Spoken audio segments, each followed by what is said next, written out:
Pangulong Marcos, mahiya naman kayo. Ang sabi niya, ikulong ang nagnakaw.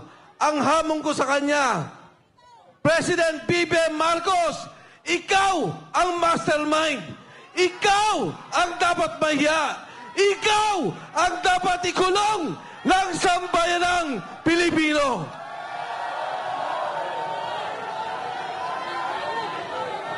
Ngayon, sasabihin nila, ang sabi po nila, Saldico, umuwi ka, harapin mo ang kaso. Ngayon, ang sabi nila, may kaso na si Saldico.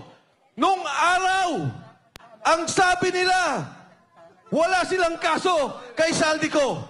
Nung sila na ang tinuro, Speaker Martin Romualdez, President Bongbong Marcos, biglang nagkakaso, biglang papauwiin dito.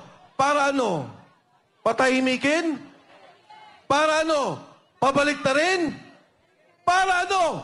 Patayin at pawala na ang tunay na mastermind, ang tunay na nagbebenepisyo sa korupsyon, pondo ng sa kasaysayan po natin, ngayon lamang nangyari ang ganitong korupsyon. Ngayon lamang ang nangyari ang ganitong nakawan. Ang sitwasyon po natin, ang mismong sindikato, ang administrasyon, ang Pangulo, ang nangunguna sa sindikato ng Republika ng Pilipinas.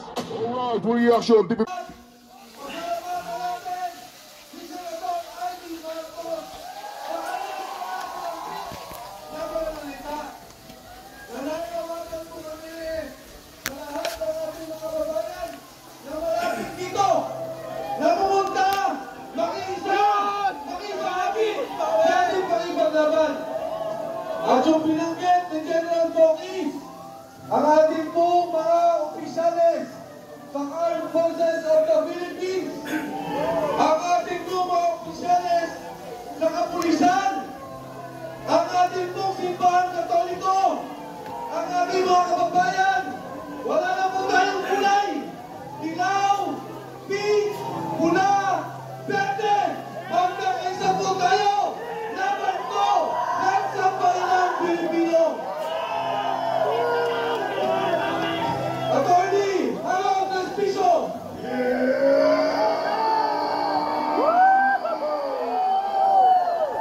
Laban! Matitiro ka na dito, kahit ko kayo banggit! Meron pa mga Ilocano dito! Meron pa mga Ilocano dito! Ako si Halo Trespiso! Totoong Ilocano! Kita nyo naman sa aking balat! At yung mga Ilocano dyan, nakikita ko kayo kahit pa din! Umiti na kayo! Yan! Ang sabi nila, meron daw Tony Clark! Ako na mismo ang nagsasabi sa inyo! Ang Solid North, narito na sa EPSO!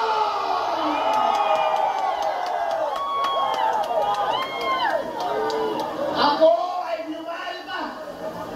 Papunta dito sa Maynila! At kung gusto kong sabihin sa inyo, ang gaganda at ang wawa ko nyo pala? Ang tumuti nyo pala? Pero isa lang ang aming damdamin! Naskam tayong lahat! Naskam na tayo! BBM! Noong una ikaw ay nakakampanya. Nagdarap ka namin! Dahil sa wakas, ibabalik mo ang dignidad ng mga Ilocano. Ilang dekada kami ay nahihiya